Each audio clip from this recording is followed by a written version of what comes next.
diehard fans out there today, huh? Red, you've obviously been through this many times before.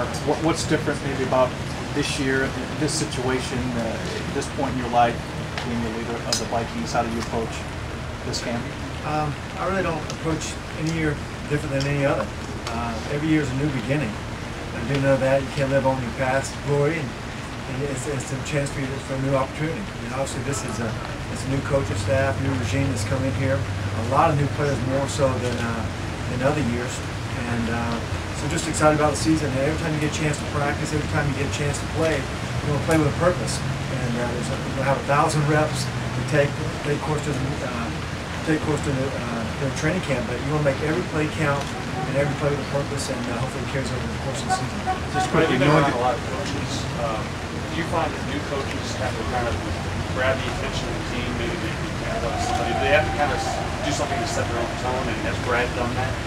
I think people kind of tend to see that sometimes, but I think more with Coach Childers, he just wants people to do things the right way, do the right thing, and he's been accustomed to success, especially the last few years, and he wants to carry that over here. And obviously, there's a right way to go about doing things, staying away from penalties, being on time, and you harp some of the little things, and it's carrying over. And if we want this team to have great success, and we have to do those things. And whether the thing about it, you got to buy into it. You got to believe into it.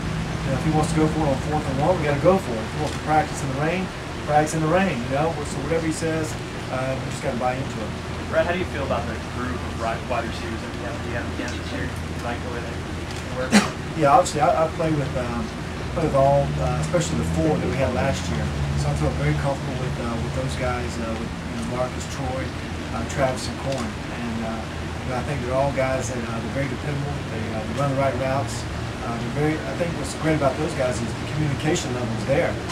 And when you're open, when you're not open, tell me the truth. Let's build that trust within each other. If I made a bad throw, hey, I made a bad throw. You dropped the ball, you dropped it. But we have that communication level, that trust, and the biggest thing is really just kind of buying into the system. Me reading it out the way they want it, the way they want me to read it out, and those guys get the right depth of these particular new plays that they have here. So I feel very comfortable with the guys that have. Brad, how have you adjusted to Coach Childress' offense, and do you think it's a little more suited for your style of play? I think my style of play has been suited for every system that I've played for. The other 4 systems, I've been in the playoffs in all 4 of them. I feel like I've been very effective in it. It is a West Coast version, and in the league, there's probably 10 or 11 teams that run a variation of a West Coast system. It's all been handed down or changed throughout time. So I do feel comfortable with some of the terminology and carry over that I had in Tampa, and I feel like a lot of it suits my style of play anyway. So I think the biggest thing is just getting accustomed to what does Brad want from each particular play, and then just carrying it out that way. You've got a head coach who's an offensive guy, an offensive coordinator, a quarterback's coach. Who do you spend the most time with, or who do you envision spending the most time with? All 3. I think there's a communication level. It's kind of handed down. I spend most of the time with probably Kevin Rogers, the QB coach, as far as on a personal basis. And within the system, that it kind of carries over. The guy that installs it is Dale Bell, the guy that kind of gives me the play from play to play. And so that level of communication being built up. And so really just all 3 of them. Brad, as far as how practice runs, have you noticed any differences this year opposed to last year? I hate to compare coaches or styles of play. I think it's unfair. I think there's been a lot of success here in the past, and I don't think that should be taken away from those coaches or those players.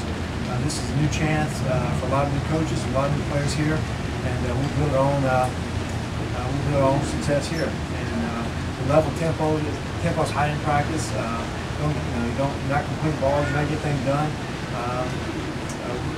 We're going to repeat it. We're going to do things right and get it done right. So I think the biggest thing right now is just the details. Everyone having an assignment, being in the right alignment, and then just being able to make plays. Right. Can you talk about the comfort level you have with a kicker like Ryan Longwell, proven, clutch guy in bad weather, especially his presence here? You have to have it. And obviously, Ryan's he's proven through his time, especially playing some tough weather in Green Bay. He's a very solid kicker, one of the most accurate kickers in the league. Throughout his time, it's been well documented. Everyone talks about the clutch kick at the end of the games. He's made plenty of those, but sometimes the most important kick is the first kick that go up 3-0 in the game. He has the right temperament, and he's a proven player. He's going to win us some ball games this year. Holding for him this year? No, I think Chris Cooley is, and I'm ready to go. Vikings Training Camp 2006.